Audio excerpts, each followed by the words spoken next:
மாண்புமிகு தமிழ்நாட்டு முதலமைச்சருடைய வழிகாட்டுதலின்படி நேற்று நடந்த மாவட்ட கழக செயலாளர் கூட்டத்தில்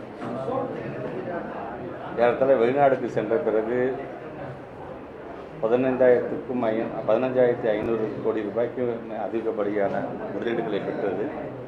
அது சார்ந்து 17,600 பேர்களுக்கான வேலைவாய்ப்பை உறுதிப்படுத்தியது என்று ஒரு வெற்றிகரமான ஒரு பயணங்களை முடித்ததுக்கு பிறகு ஓய்வில்லாமல் உடனடியாக மாவட்ட கழக செயலாளர் கூட்டத்தையும் நடத்தி வருகின்ற செப்டம்பர் 15ஆம் தேதி அன்று நம்முடைய பேரறிஞர் அண்ணாவுடைய பிறந்த நாளில் ஒவ்வொரு பாகம் வாரியாக ஓரணியில் தமிழ்நாடு என்பதன் மூலமாக யார் யாரெல்லாம் நாம் இணைத்திருக்கின்றோமோ அவர்களெல்லாம் அழைத்து ஒரு சிறு சிறு கூட்டமாக ஏறத்தாழ 68,000 பாகமும் தமிழ்நாட்டில் இருக்கின்ற அந்த 68,000 பாகத்திலையும் அது போன்ற சிறு சிறு கூட்டங்களை நாம் நடத்திட வேண்டும் என்று அறிவுறுத்தியிருக்கின்றார். அதேபோன்று வருகின்ற 17ஆம் தேதி அன்று நடைபெறவிருக்கின்ற இயக்கத்தினுடைய முப்பெரும் விழாவில் கரூரில் அனைவரும் கலந்து கொள்ள வேண்டும், அதற்கான ஏற்பாடுகளை செய்திட வேண்டும் என்று சொல்லியிருக்கிறார். குறிப்பாக 20ஆம் தேதி அன்று தமிழ்நாடு முழுவதும் மாவட்டத்திற்கு கட்சி மாவட்டத்திற்கென்று ஒரு தனியான ஒரு பொதுக்கூட்டத்தை நாம் நடத்தி நம்முடைய ஆட்சியினுடைய சாதனைகளையும் ஓரணியில் தமிழ்நாடு இணைந்திருக்கின்றவர்களெல்லாம் அழைத்து ஒரு மிகப்பெரிய ஒரு பொதுக்கூட்டத்தையும் நடத்திட வேண்டும் என்று தமிழ்நாட்டுடைய முதலமைச்சர் சொல்லியிருக்கிறார். தொடர்ந்து 2026 தேர்தல் என்று வரும்பொழுது இனி ஒவ்வொரு நாளும் பசி தூக்கம் இதெல்லாம் மறந்து உழைப்பில் முழுமையான கவனத்தை நாம் செலுத்திட வேண்டும். ஓயாமல் உழைப்போம், 2026 மீண்டும் நாமே உதிப்போம் என்று நேற்று தன்னுடைய உரையை அவர் நிறைவு செய்தார். அந்த விதத்தில் தான் எங்களுடைய மண்டல பொறுப்பாளர் கழகத்தினுடைய முதன்மை செயலாளர் அண்ணன் அவர்களிடம் அவருடைய வாழ்த்துக்களையும் பெற்று உடனடியாக இன்றைக்கு நாங்கள் இது போன்ற கூட்டத்தை நடத்துகிறோம் என்று சொல்லி இன்றைக்கு அந்த கூட்டத்தையும் நாங்கள் நடத்தியிருக்கின்றோம். வருகை தந்திருக்கின்ற இயக்கத்தினுடைய பல்வேறு நிலையிருக்கின்ற நிர்வாகிகள் பல்வேறு கருத்துக்களை இங்கே வலியுறுத்தியிருக்கிறார்கள். அந்த வலியுறுத்திய கருத்துக்கள்லாம் எந்தெந்த கருத்துக்கள் தலைமையிடம் செல்ல வேண்டுமோ அதையும் கொண்டு செல்வதற்கு நாங்கள் காத்து கொண்டிருக்கின்றோம். ஆக அந்த விதத்தில் ஒரு நிறைவான ஒரு மாவட்ட கழக செயற்குழு கூட்டம் நிறைவடைந்திருக்கிறது என்பதை நான் தெரிவித்துக் கொள்கிறேன்.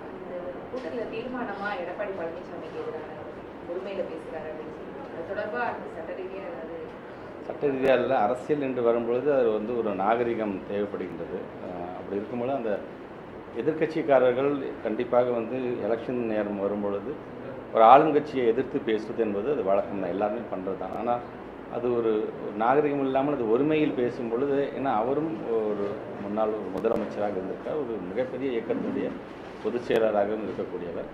அவர் அந்த மாதிரி பேசியது என்பது உள்ளபடியே அது வருந்தத்தக்கது. ஏன்னால் அடுத்த கட்டம் இப்போ எங்களை போன்ற இளைஞர்கள்லாம் வரும்பொழுது அவர்களெல்லாம் உதாரணக்காரர்களாக இருந்துவிடக்கூடாது என்பதற்காக இது நான் சொல்கிறேன். ஆக அந்த விதத்தில் ஒரு தலைவர் மற்ற இயக்கத்தினுடைய தலைவரை மதிக்கக்கூடிய பண்பு என்பது தொடர்ந்து நம்முடைய தமிழ்நாட்டில் இருந்து கொண்டு தான் இருக்கின்றது. ஆனால் ஒரு சிறிய ஒரு காலத்திலிருந்து பார்த்திங்கன்னா அது ஒரு தடமாறுகின்ற அந்த போக்கு என்பது அதான் ஒரு முன்னாள் முதலமைச்சர் இருந்தவர் சொல்லிட்டு பேசியது என்பது உள்ளபடியே அது வருத்தக்கூடியதாக நான் பார்க்குறேன். 2026 தேர்தலில் திமுகவை ஆம்புலன்ஸில் ஏற்றி வீட்டுக்கு அனுப்பணும்னு எடப்பாடி இல்லை, அது அதான் சொல்லணும். எங்கள் மாண்பு துணை முதலமைச்சர் என்ன சொன்னாலும் அதுக்கு ஏதாச்சும் ஒரு கவுண்டர் கொடுக்கணுமே அப்படிங்கிறதுக்காக தான் கொடுக்குறேன். ஏன்னா இப்போ வெல்வம் 200 படைப்போம் வரலாறு அப்படிங்கிறத நம்ம முழக்கத்தில் நம்ம வச்சோம். உடனே சில பத்திரிகைக்காரர்கள் நம்மளை துணை முதலமைச்சர்கிட்ட கேட்டாங்க, என்னங்க நீங்கள் 200ங்க, அவர் 210ங்கிறாரு எடப்பாடி அவர்கள் அப்படின்னு சொன்னபோது, அப்போ 210 அப்போ 220ன்னு என்ன சொல்கிறீங்களா? ஒட்டுமொத்தமாக மக்கள் என்ன முடிவு எடுக்கிறார்களோ அதுதான் என்று நாம் சொல்லிட்டு இருக்கோம். ஸோ இப்படி சொல்லும் பொழுது இந்த ஆம்புலன்ஸ் பற்றி உங்களுக்கே தெரியும். அந்த கூட்டத்தில் வரும்பொழுது ஆம்புலன்ஸ் இன்னொரு இந்த பக்கம் வந்துச்சுன்னா ஆம்புலன்ஸ் டிரைவரே ஒரு பேஷண்ட்டாக அதே ஆம்புலன்ஸில் ஏறுற மாதிரி நான் பண்ணுவேன் அப்படின்னு ஒரு வார்த்தையை, ஒரு தடித்த வார்த்தையை அவர் எடுத்து சொல்லிட்டார். சொன்ன உடனடியாகத்தான் நான் அப்போ நம்முடைய தமிழ்நாட்டின் துணை முதலமைச்சர் அதுக்கான பதிலடியாக சொல்லும்போது அதை சொன்னார். நீங்கள் இந்த மாதிரிலாம் சொல்கிறீங்க, நீங்கள் ஒரு மக்களுக்கு இடையூறு தருகின்ற மாதிரி அந்த மாதிரி சொல்லும்போது மிக விரைவாக அதிமுக ஆம்புலன்ஸில் மக்களை ஏற்றுவார்கள் அப்படிங்கிறது அர்த்தத்தில். அதுக்கு ஒரு கவுண்டர் கொடுக்கணுங்கிறதுக்காக அடுத்த தேர்தலுக்கான எலெக்ஷன் கேம்பெயின் இன்னும் துணை முதலமைச்சர் ஆரம்பிக்கவே இல்லை. ஆனால் அவர் எது பேசினாலும் இன்றைக்கி ஒட்டுமொத்தமாக தமிழ்நாடு முழுவதும் பேசுகின்ற பொருளாக அதற்கு கவுண்டர் கொடுக்குற அளவுக்கு வந்துருச்சு. அப்படிங்கும் பொழுது எல்லாத்துக்கும் ஒரு அச்ச உணர்வு, எப்பப்பா இவர் ஆரம்பிச்சிட்டாரா என்னென்ன பேச போகிறான்னு தெரியும், ஒரு அச்ச உணர்வை அவர் ஏற்படுத்தி இருக்கிறார் என்னுடைய துணை முதலமைச்சர் என்று தான் அது பார்க்க முடியும். தொடர்ந்து நீங்க ஆசிரியர்களுக்கு சாதகமான நகர்வுகளை கொண்டு வரீங்க. இந்த தேர்வுகளிலேயே உச்சநீதிமன்ற தீர்ப்பின் அடிப்படையில் ஆசிரியர்கள் விண்ணப்பிக்கிறாங்களா? இல்லை 8ஆம் தேதி வரை தான் லாஸ்ட்டுன்னு சொன்னோம். பண்ணியிருக்கோம். பட் பிகாஸ் நிறைய சர்வர்லாம் கொஞ்சம் ஸ்லோவாகுதுங்கிறதுக்காக பத்திரிகை துறை நண்பர்களே ஒரு வாட்ஸ்அப் செய்தி எனக்கு அனுப்பிச்சும்போது கூட உடனடியாக அதை அமைச்சு ஒரு 2 நாள் நீங்கள் வந்து அதுக்கு நீடிக்க வேண்டும் நான் அதிகாரிச்சு இன்றைக்கி அதை அப்ளை பண்ணிருக்காங்க. வருகின்ற 19ஆம் தேதி வந்து மீண்டும் வந்து லிஸ்ட் ஆகுது. அந்த டெட்டு கேஸ் இது வந்து உச்சநீதிமன்றத்தில் லிஸ்ட் ஆகுது.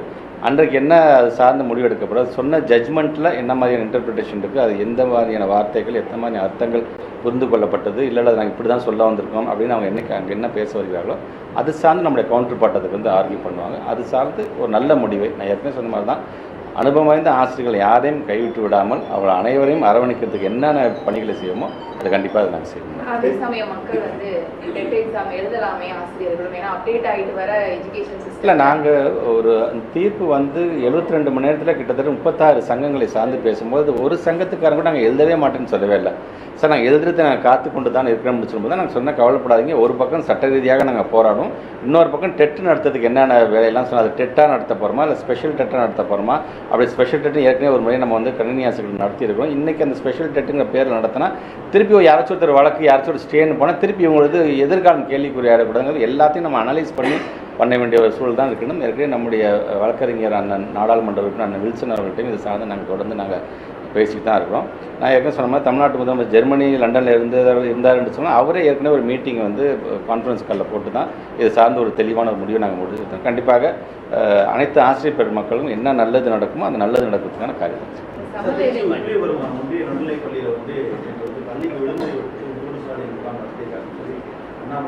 பார்த்தேன் சகோதரர் அண்ணாமலையார் உள்ள அதை கொடுத்துருக்காங்க. நான் உடனடியாக நம்ம சிஓட்டை நம்ம கூப்பிட்டு நாங்கள் கேட்டோம்னாங்க.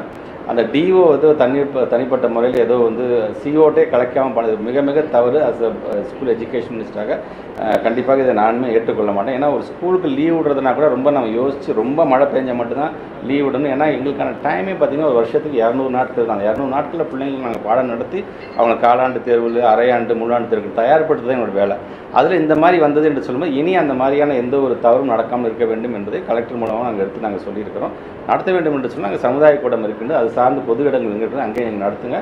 எங்களுடைய பள்ளிக்கூடத்தை நீங்கள் வந்து ஹாலிடே விட்டு அங்கே நீங்கள் நடத்தக்கூடாது அப்படிங்கிறத நான் வலியுறுத்தி நான் சொல்லியிருக்கேன். சமவேளைக்கு சமூகம் கேட்டால் இடைநிலை ஆசிரியர்களோட 4ஆம் கட்ட பேச்சுவார்த்தை நாளைக்கு நடக்குது. அவங்களும் தொடர் போராட்டங்களில் ஈடுபடுறாங்க. நாளைக்கு அவங்களுக்கு ஒரு சாதகமான ஒரு முடிவை தமிழக அரசு இல்லை. இப்போ வந்து எங்களை பொறுத்த வரைக்கும் ஒவ்வொரு சங்கத்துக்கும் ஒவ்வொரு விதமான ஒரு கோரிக்கைகள் இருந்து கொண்டு இருக்கின்றது. அது சார்ந்து நாமும் தொடர்ந்து நான் பேசிட்டு தான் இருக்கோம். அதில் இருக்கக்கூடிய ஃபினான்ஷியல் இம்ப்ளிகேஷன்ஸ் என்ன, ஃபினான்ஷியல் இம்ப்ளிகேஷன் இல்லாமல் இருக்கக்கூடியது என்னங்கிறத பிரித்து வச்சு நம்ம பண்ணிட்டு இருக்கோம். நம்ம இன்றைக்கி இருக்க ஒரு சூழ்நிலைக்கு வந்துன்னா அந்த முதலுக்கே மோசம் அப்படிங்கிற மாதிரி அந்த டீச்சர்ஸ்லாம் பணியில் இருப்பாங்களா அப்படிங்கிற மாதிரி ஒரு டெட் தேர்வு வந்ததுக்கு பிறகு எங்களுக்கு ஃபஸ்ட்டு ப்ரையாரிட்டி அங்கே போய்ட்டு அதை முதல்ல சார்ட் அவுட் பண்ணிவிடும். அதை பண்ணிட்டோம்னா அடுத்த கட்டமாக இதெல்லாம் வந்து சார்ட் அவுட் பண்ணிக்கலாம் அப்படிங்கிற மாதிரி தான் அந்த ப்ரையாரிட்டி நாங்கள் வச்சுருக்கோம். விஜய் வந்து வருகிற சனிக்கிழமை மரக்கடையில் பிரச்சாரத்துக்கு வராது. திமுக தான் மெயினாக அவர் எதிர்த்து பேசுகிறாரு. அவருடைய பிரச்சார தாக்கம் வச்சு எப்படி இருக்கு? இல்லை தெரில. அவர் இப்போ தான் ஒரு 2 மாநாடு நடத்தியிருக்காரு. இப்போ அடுத்தது வந்து தேர்தல் பிரச்சாரமாக ஐ திங்க் எவ்ரி சாட்டர்டே போக போகிறாரு. நான் பார்த்தேன். நான் அதில் பார்ப்போம். அவர் ஃபஸ்ட் அங்கே வந்து இங்கே என்ன பேச போகிறாங்க அதை பார்த்ததுக்கு அப்புறம் தான் எங்களுக்கே அது புரிதல் வரும். விஜய்க்கு போட்டியாக தான் உதயநிதி ஸ்டாலின் முன்கூட்டியே காஞ்சிபுரம் பிரச்சாரத்தை ஸ்டார்ட். நான் நேற்று நம்ம டெப்டி சிஎம் நான் கேட்டேன், நான் பிரச்சாரம் நான் ஆரம்பிக்கவே இல்லையா, அவங்களாவே பிரச்சாரத்தை ஆரம்பித்தார். அவர் வந்து இளைஞரணி சார்பாக கிளைக்கழகம் வரைக்கும் வந்து நிர்வாகிகள் போடுற மாவட்டங்கள் சார்ந்து எங்கெங்கே எந்தெந்த மாவட்டத்தை முழுமையாக முடிச்சுட்டாங்களோ உடனடியாக அங்கே சென்று அந்த நிர்வாகிகளை சந்திக்கின்ற அந்த பணியை தான் அவர் செஞ்சுட்டு இருக்காரு. இன்னும் அவர் ஆரம்பிக்கவே இல்லையா, ஆரம்பிக்கும் போது பார்த்தீங்கன்னா திமுக தான் அழுத்தம் கொடுக்குது, அதனால தான் காவல்துறை அனுமதி வழங்கலை அப்படின்னு சொல்லி இல்லை. அது ஏற்கனவே வந்து காவல்துறையை பொறுத்த வரைக்கும் அவங்க பொதுவாக எந்தெந்த இடத்துக்கு வந்து மக்களுக்கு இடையூறு இல்லாமல் என்னென்ன இருக்க வேண்டும் என்பதை அலசி ஆராய்ந்து தான் தராங்க தவிர யாரையும் நம்ம வந்து தடுக்க வேண்டும் என்ற எண்ணம் என்னைக்குமே கிடையாது. தேங்க்யூ.